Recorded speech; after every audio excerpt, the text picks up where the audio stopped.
ખ્રિસ્ત ઈસુમાં આપ સર્વને પ્રેમી સલામ. આજે લેન્ટનો 23મો દિવસ. નિયુક્ત શાસ્ત્ર પાઠ લુકની લખેલી સુવાર્તા તેનો 19મો અધ્યાય અને 1 થી 10 વચન. પ્રભુનું વચન આ પ્રમાણે કહે છે કે તે યરીખોમાં થઈને જતો હતો. જાખી નામે એક પુરુષ હતો, તે મુખ્ય દાણી હતો અને શ્રીમંત હતો. તેણે ઈસુને જોવા કોશિશ કરી કે તે કોણ છે, પણ ભીડને લીધે તે તેને જોઈ શક્યો નહીં, કેમ કે તે ઠીંગણો હતો. તેથી આગળ દોડી જઈને તે તેને જોવા સારું એક ગુલ્લર ઝાડ પર ચડ્યો, કેમ કે તે જ રસ્તે થઈને તે જવાનો હતો. તે જગાએ આવીને ઈસુએ ઊંચે થઈને તેને કહ્યું કે જાખી, તું જલ્દી ઉતરી આવ, કેમ કે આજ મારે તારે ઘરે ઉતરવાનું છે. તે જલ્દી ઉતરી આવ્યો અને તેણે આનંદથી તેનો આવકાર કર્યો. તે જોઈને સઘળાએ કચકચ કરીને કહ્યું કે એક પાપી માણસને ત્યાં તે પરોણો રહેવા ગયો છે. જાખીએ ઊભા રહીને પ્રભુને કહ્યું કે પ્રભુ, હું મારી સંપત્તિનો અડધો ભાગ દરિદ્રોને આપું છું. જો અન્યાયથી મેં કોઈનું કંઈ પડાવી લીધું હોય તો હું તે 100 ગણું પાછું આપીશ. ઈસુએ તેને કહ્યું કે આજે આ ઘરે તારણ આવ્યું છે, કારણ કે તે પણ ઇબ્રાહીમનો દીકરો છે, કેમ કે ખોવાયેલું શોધવા તથા તારવા સારું માણસનો દીકરો આવ્યો છે. હું અને તમે લેન્થના ડે 1 થી જે વિષય પર અભ્યાસ કરી રહ્યા છે તે જીસસ જર્ની ટુ જેરુસલેમ છે, એટલે કે પ્રભુ ઈસુ ખ્રિસ્તની યરુશાલેમ ભણીની યાત્રા. અને તેની શરૂઆત આપણે 9મા અધ્યાયની 51મી કલમથી કરી હતી, કેમ કે ત્યાં લખેલું છે કે હઠેઠપૂર્વક હવે પ્રભુ ઈસુ ખ્રિસ્ત એ યરુશાલેમ ભણી પોતાનો મોં કરે છે. અને ત્યારબાદ સુવાર્તિક લુક જે છે તે વારંવાર મને તમને યાદ કરાવે છે કે પ્રભુ ઈસુ ખ્રિસ્ત યરુશાલેમના રસ્તે છે, યરુશાલેમ તરફ જઈ રહ્યા છે. કેમ? What is the significance of Jerusalem? પ્રભુ ઈસુ ખ્રિસ્ત યરુશાલેમ ભણી કેમ જઈ રહ્યા છે? કેમ કે યરુશાલેમમાં એ વધસ્તંભનું મરણ એ પ્રભુની વાટ જોઈ રહ્યું છે. લુકના માટે એ વધસ્તંભનું મરણ એ એના ગોસ્પલનું સેન્ટર પીસ બની જાય છે. વાય? બિકોઝ લુક મને તમને અને એના વાંચનારા અને સાંભળનારાઓને કહેવા માંગે છે કે Jesus journey towards Jerusalem is the most important journey. અને એ જર્નીમાં મારે ને તમારે આજના જમાનાના આ સદીના વાંચનારાઓ તરીકે મારે પણ અને તમારે પણ એ યાત્રામાં ભાગ લેવો જોઈએ. અને મારે ને તમારે પણ એ યરુશાલેમ અને વધસ્તંભ ભણીની યાત્રામાં આગળ ધપવું જોઈએ. અહીંયા આગળ ફરીથી એકવાર આની આગળ જ 18 અને 31માં લુક ફરી યાદ કરાવે છે કે તેણે એટલે ઈસુએ બારેને પાસે બોલાવીને કહ્યું કે જુઓ, આપણે યરુશાલેમ જઈએ છીએ અને માણસના દીકરા સંબંધી પ્રબોધકે જે લખેલું છે તે સર્વ પૂરું કરવામાં આવશે. That means the goal of going to Jerusalem is the cross. અહીંયા ગાડી હવે પ્રભુ ઈસુ ખ્રિસ્ત યરુશાલેમ જઈ રહ્યા છે અને યરુશાલેમની હવે એકદમ નજીક પ્રભુ હવે આવી ગયા છે અને જેરિકો નામના શહેરમાંથી તેઓ પાસ થઈ રહ્યા છે. યરીખો નામની જગ્યાથી તેઓ પસાર થઈ રહ્યા છે. અને આની અગાઉ મેં તમે જોયું કે યરીખોના રસ્તામાં જ એ બારથીમાય પણ પ્રભુને મળે છે, રાઈટ? એ જ એની પહેલા જ એ રિચ યંગ રૂલર પણ, એ શ્રીમંત અધિકારી વ્યક્તિ પણ એ પ્રભુને મળે છે. અને અહીંયા ગાડી હવે બીજો એક શ્રીમંત અધિકારી પ્રભુને મળવા માટે આવે છે. પણ આ શ્રીમંત અધિકારી જે છે તે સાદીથી એક વિશેષ, એટલે કે નોર્મલથી એક એક્સ્ટ્રા માઇલ કંઈક કરે છે.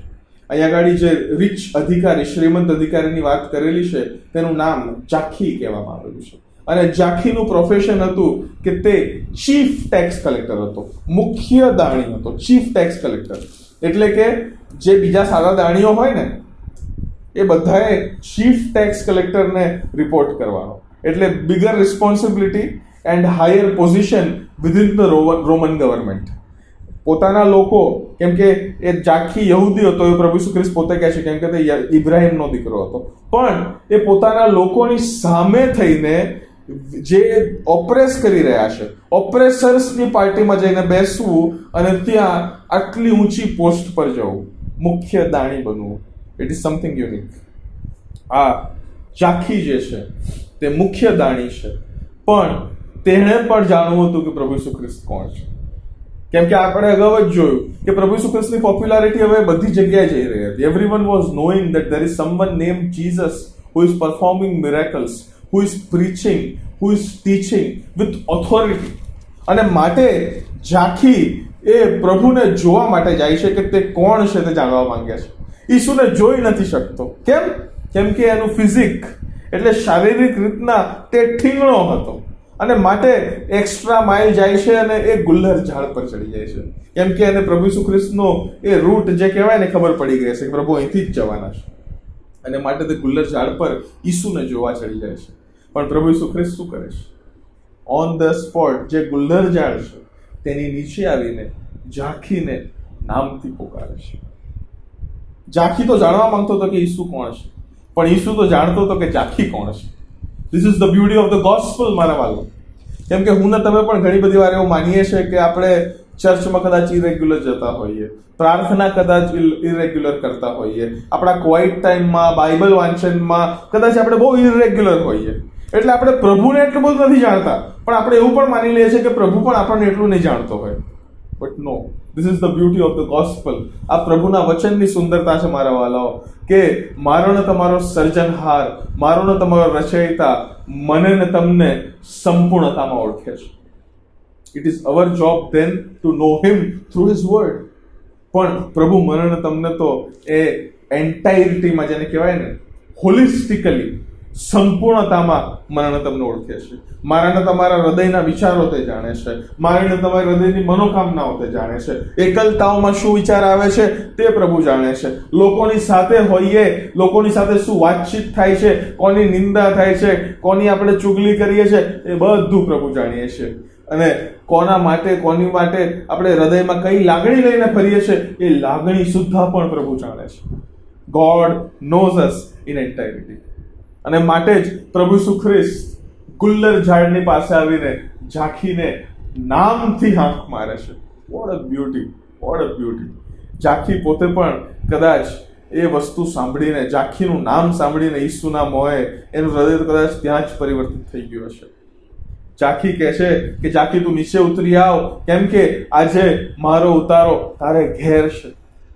મારા વાલાઓ, પ્રભુ ઈસુ ખ્રિસ્ત એ આજે મારા તમારા હૃદયના દ્વારો પણ ઠોકી રહ્યો છે અને કહી રહ્યો છે કે જો તમે એ બારણું ઉઘાડશો ને તો હું તમારી સાથે આવીને જમીશ અને તમે મારી સાથે જમશો. પ્રભુ ઈસુ ખ્રિસ્ત એ જ વસ્તુ અહીંયા ગાડી ઝાંખી સાથે કરે છે કે મારો ઉતારો આજે તારે ઘેર છે, અને તે જલ્દી ઉતરી આવ્યો. દરેક શબ્દ પર ધ્યાન આપજો. ઝાંખી જલ્દી ઉતરી આવ્યો અને તેણે આનંદથી ઈસુનો આવકાર કર્યો. એટલે કે પ્રભુ ઈસુ ખ્રિસ્ત જે હૃદયનું બારણું ઠોકી રહ્યા હતા, તે બારણામાં, તે ઘરમાં, તે જીવનમાં એ આનંદથી ઝાંખી ઈસુનો સ્વીકાર કરે છે. ઝાંખીનું જીવન શુદ્ધ અને પવિત્ર હતું? ના. કેમ કે ધ પબ્લિક ટેસ્ટિમની એવી હતી કે તે એક પાપી હતો. કેમ? પાપ નંબર 1 કદાચ કારણ એક લોકો એવું માનતા હશે કે એક પહેલી વાત તો કે જે જુલમ ગુજારનાર રોમન સત્તા છે, તે જુલમ ગુજારનાર રોમન સત્તાની અંદર તે એક મોટો સત્તાધિકારી બની ગયો છે. He is the chief tax collector.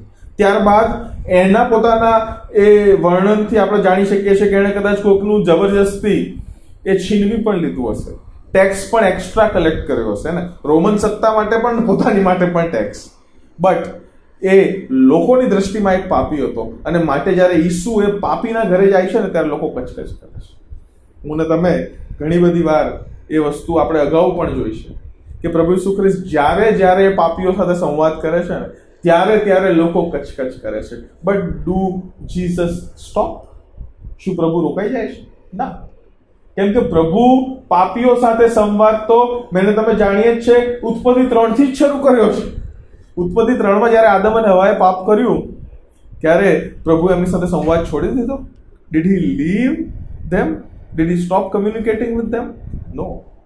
પ્રભુ ઈસુ ખ્રિસ્ત આજે ફરી એ ઝાંખીના ઘરે જઈને, ઝાંખીના ઘરે ઉતારો દઈને એ મને તમને યાદ કરાવવા માંગે છે કે જે કમ્યુનિકેશન જેનેસિસ 3 થી પ્રભુએ માણસ જાત સાથે રિસ્ટોરેશન માટે કર્યું હતું ને, એ રિકન્સિલેશન માટે કર્યું હતું ને, એ આજે પણ પ્રભુ કરવા માંગે છે.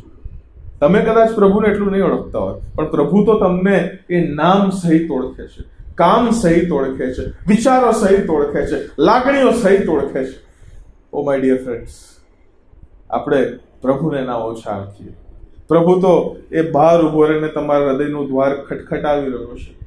યરુશાલેમ ભણીની યાત્રામાં છે, વધસ્તંભ તરફ ઈસુ જઈ રહ્યો છે, પણ આજે પણ એ મારા ને તમારા હૃદયોને ઠોકી રહ્યો છે. Let us open our hearts. જેવી રીતના ઝાંખી આનંદથી ઈસુનો આવકાર કરે છે, જો હું ને તમે પણ કરીશું ને, તો ઈસુ મહેમાન બનીને આપણા જીવનમાં નહીં આવે. ઈસુ મહેમાન બનીને આપણા ઘરમાં નહીં આવે, પણ ઈસુ યજમાન બનીને મારા ને તમારા ઘરમાં આવશે. He will become the host. મારા વાલાઓ, એ મારા ને તમારા જીવનનો કંટ્રોલ લેશે. He will be on the steering, અને એ મારા ને તમારા જીવનને એ ખ્રિસ્ત જેવા કેવી રીતના બનવું તે દિશામાં સ્ટેર કરશે. ઝાંખીનું જીવન એ જેવો પ્રભુનો આવકાર આનંદથી કરે છે, everything changes. His speech changes, his thoughts changes, his lifestyle changes, his perspectives changes. અને પછી ઝાંખી એ ઊભા થઈને પ્રભુને કહે છે કે પ્રભુ, મારી સંપત્તિનો અડધો ભાગ દરિદ્રોને આપું છું. અન્યાયથી જો મેં કોઈનું પડાવી લીધું હોય તો હું 100 ગણું પાછું આપીશ. આની અગાઉ જે રિચ યંગ રૂલર હતો, એને પ્રભુ કહે છે કે તારું બધું દરિદ્રોને વેચી દે, કેમ કે એનામાં એ દ્રવ્યનો લોભ હતો, એ દ્રવ્યને પોતાનો પ્રભુ માનતો હતો અને દ્રવ્યની પૂજા કરતો હતો. રાઈટ? એ આપણે જોયું છે. અહીંયા તો પ્રભુ ઈસુ ખ્રિસ્ત ઝાંખીને એવું કંઈ કહેતા પણ નથી, પણ ઝાંખી વોલન્ટિયર્સ. ઝાંખી એ પોતે ઈસુને માટે, ઈસુને પોતાનું જીવન સોંપતા એ કહે છે કે હું મારું અડધી સંપત્તિ દરિદ્રોને આપી દઉં છું, અને જો કોઈનું મેં અન્યાયથી પડાવી લીધું હોય તો હું 100 ગણું પાછું આપું છું. જ્યારે પ્રભુ મારા તમારા જીવનમાં પ્રવેશ પામશે ને મારા વાલાઓ, તો ગમે તેટલા મોટા પાપી હું તમે કેમ ના હોઈએ, લોકો ભલે મને તમને ગમે તે નજરથી કેમ ના જોયો. આ ઠીંગણાને લોકો પાપી કહેતા હતા ને. ચીફ ટેક્સ કલેક્ટર હતો, અન્યાયથી પડાવી લેનાર હતો, લોકો પર બળજબરી કરનાર હતો, પોતાના જ લોકો પર એટલે યહૂદીઓ પર જુલમ ગુજારનાર હતો. બટ પ્રભુ ઈસુ ખ્રિસ્ત એના જીવનમાં પ્રવેશ પામે છે, યજમાનની પોસ્ટ લે છે, એ પોઝિશન પર, એ જગ્યા પર, યજમાનની જગ્યા પર બેસીને એના જીવનને પરિવર્તિત કરી દે છે, એના વિચારોને પરિવર્તિત કરી દે છે, એના દૃષ્ટિકોણને પરિવર્તિત કરી દે છે. અને જ્યારે ઝાંખી એ આ શબ્દો દ્વારા પોતાની કબૂલાત કરે છે ને, અન્યાયથી પડાવી લેવું, સંપત્તિ જે મેં એકઠી કરેલી છે પોતાની માટે એ અડધી દરિદ્રીઓને આપી દેવી, that is his confession, my dear friends. અને પછી પ્રભુ ઈસુ ખ્રિસ્ત કહે છે કે આજે આ ઘરમાં તારણ આવ્યું છે. આજે આ ઘરમાં તારણ આવ્યું છે. પ્રભુ ઈસુ ખ્રિસ્ત એ યરુશાલેમ અને વધસ્તંભ ભણીની યાત્રામાં મારા અને તમારા જીવનો માટે પણ આ જ વાક્ય બોલવા માંગે છે કે આજે જોએલના જીવનમાં તારણ આવ્યું છે, આજે આ ઘરમાં તારણ આવ્યું છે. But do V accept him in our lifes with જોય? શું હું ને તમે આનંદથી ઈસુનો આવકાર કરીએ છીએ? કેમ કે ઈસુ તો મને ને તમને નામથી અવારનવાર પોકારે છે મારા વાલાઓ. But do we pay heed to that? પણ શું હું ને તમે તેની પર ધ્યાન આપીએ છીએ? નથી આપતા તો આજની ઘડી છે મારા વાલાઓ. 23મા દિવસમાં હું તમે છીએ, લેન્ટનો 23મો દિવસ, એટલે more than 50% is already past. Let us remember my dear friends, યાદ રાખીએ કે ઈસુ નામથી પોકારે છે, ઈસુ મને તમને જાણે છે, ઓળખે છે, અને માટે એ ઈચ્છે છે કે મારાના તમારા જીવનમાં પણ તારણ આવે, મારાના તમારા જીવનમાં પણ ઈસુનો જે આનંદ છે તે પ્રવેશ પામે.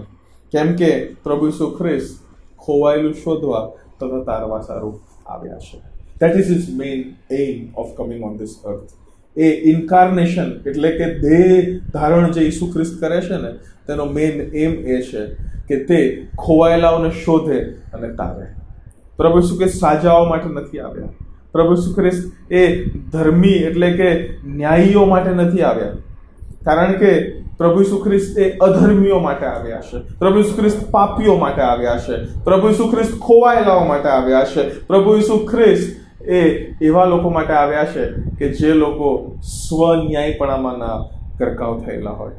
કેમ કે મારા વાલાઓ, હું ને તમે એ અંધકારમાં ચાલનારા લોકો હતા.